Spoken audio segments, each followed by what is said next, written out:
Hello students, today we will study social science of standard 8. Chapter number 2, what is around us?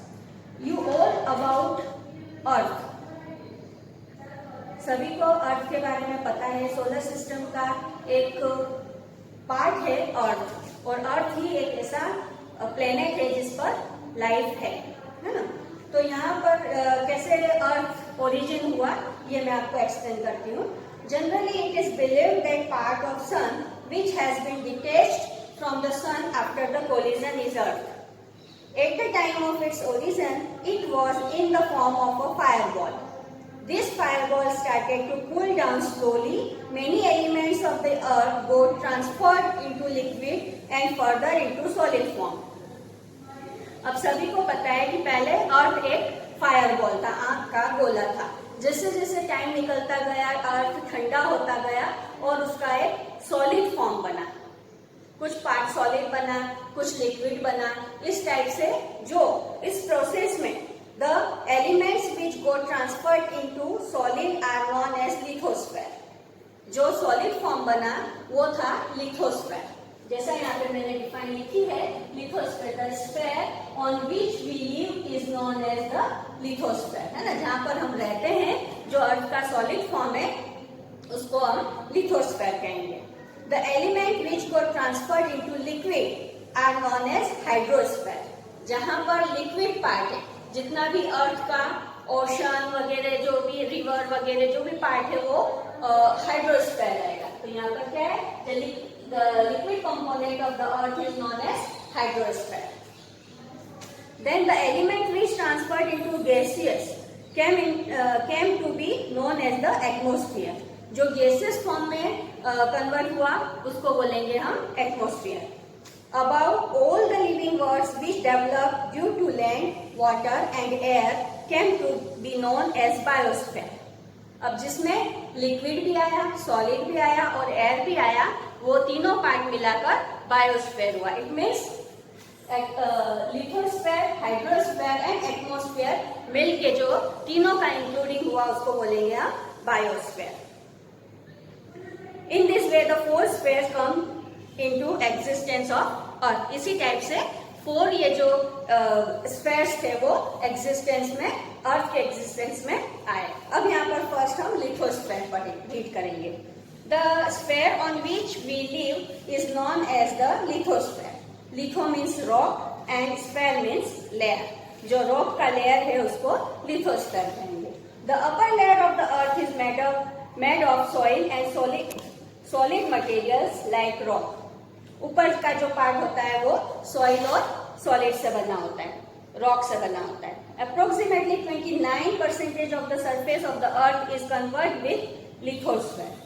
कितना है अर्थ पे 29% जो part है वो लिथोस्फीयर है।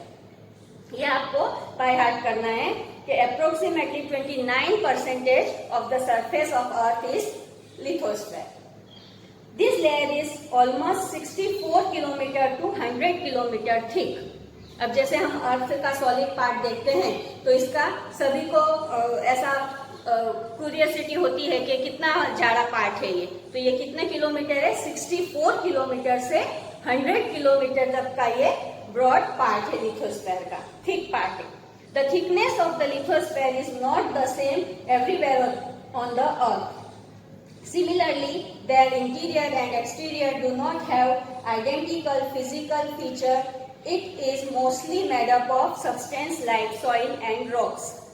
अब यहाँ पर सभी जगह एक जैसा पार्ट नहीं है, और किधर इंटीरियर में भी अलग अलग, कहीं पर रॉक्स है, कहीं पर मिनरल्स हैं, कहीं पर सॉइल है। इस टाइप से लिथोस्फीयर के अंदर भी डिफरेंट पार्ट्स हैं। Land form like mountain, plateau, plain and valley are seen on the lithosphere. The temperature increases as we move towards the centre of the earth. The molten rocks in the interior of the earth are known as magma. अब mountain, plateau, plain, valley ये सभी lithosphere के अंदर आते हैं। जैसे जैसे अर्थ का टेम्परेचर इंक्रीज हो रहा है वैसे वैसे जो रॉक्स है वो मेल्टन होते जा रहे हैं, पिघलते जा रहे हैं। तो उस इंटीरियर पार्ट को कहते हैं हम magma. There are many gases present in the interior of the earth which rise up with pressure and heat.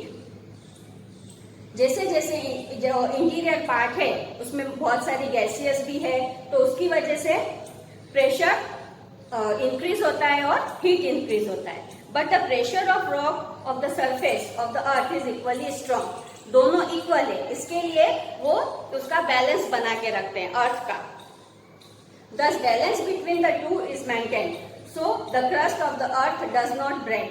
When the balance between the two is not maintained, the crust breaks and a volcano erupts.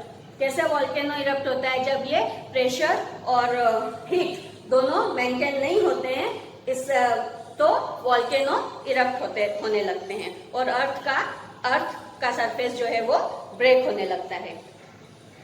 अब second हमारा है hydrosphere. Hydrosphere जैसा कि आपने यहाँ पर मैंने बताया, the liquid component of the earth is known as hydrosphere. जितना भी पानी वाला पार्ट है, वाटर वाला पार्ट है अर्थ पे, उसको हाइड्रोस्फीयर कहेंगे. It included the ocean, seas, lakes, pond, rivers and streams. On the surface of the earth the area of water is more than that of land. Water का part बहुत ज्यादा है land से. जैसा आप ग्लोब वगैरह देखो तो आपको पता चलता है कि ब्लू सरफेस उसमें बहुत सारा दिखता है.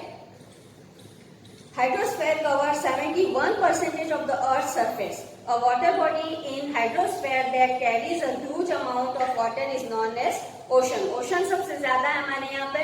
4 oceans हैं बड़े बड़े, जिसमें बहुत सारा वाटर उन्होंने और एरिया बहुत सारा कवर किया हुआ है. ये 4 oceans हैं: Pacific ocean, Atlantic ocean, Indian ocean and Arctic ocean. All these oceans are connected with each other. The water bodies close to the land are known as seas, bays, straits, gulf, etc. The ocean on the earth are huge and deep. Ocean बहुत ज्यादा huge है और बहुत ज्यादा deep है. कितना deep है वो? लगभग 10 to 11 किलोमीटर जितना डीप होता है ocean. The ocean bed has similar features like that of the surface of the earth.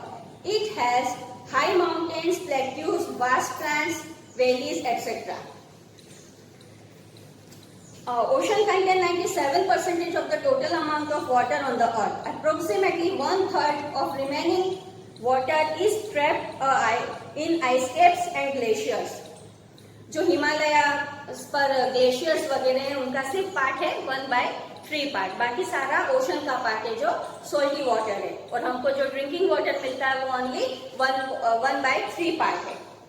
Some water is accumulated in the lakes and some flows in the rivers and some is stored in the interior of the earth as groundwater. कुछ तो accumulated होकर ऊपर चला जाता है और कुछ water जो है वो अर्थ के ग्राउंड वाटर के तौर पर अर्थ के अंदर चला जाता है. The amount of potable water is less. Fresh water is precious. Then this fresh water is required by living beings for their existence.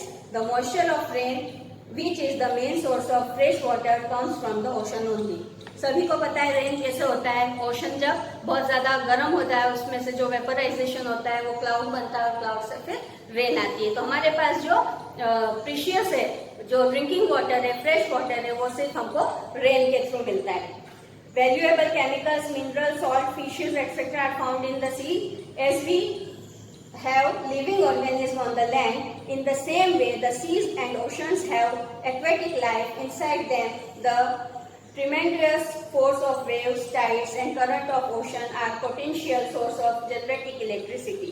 Besides these, ocean are also useful the waterways. अब ocean hydrosphere का क्या क्या usefulness है? Ocean से हमको chemical, mineral, salt, fishes etcetera मिलते हैं और बहुत ज्यादा वेव फोर्स के साथ वेव्स और टाइड्स जो आते हैं उसके थ्रू हमको करंट जनरेट होता है और उससे इलेक्ट्रिसिटी मिलती है. उसके अलावा जो सीज है वो उसको हम वाटरवेज के तौर पर यूज करते हैं. ये यूजफुलनेस है हाइड्रोस्फीयर. आगे के स्फीयर हम नेक्स्ट वीडियो में स्टडी करेंगे. Thank you.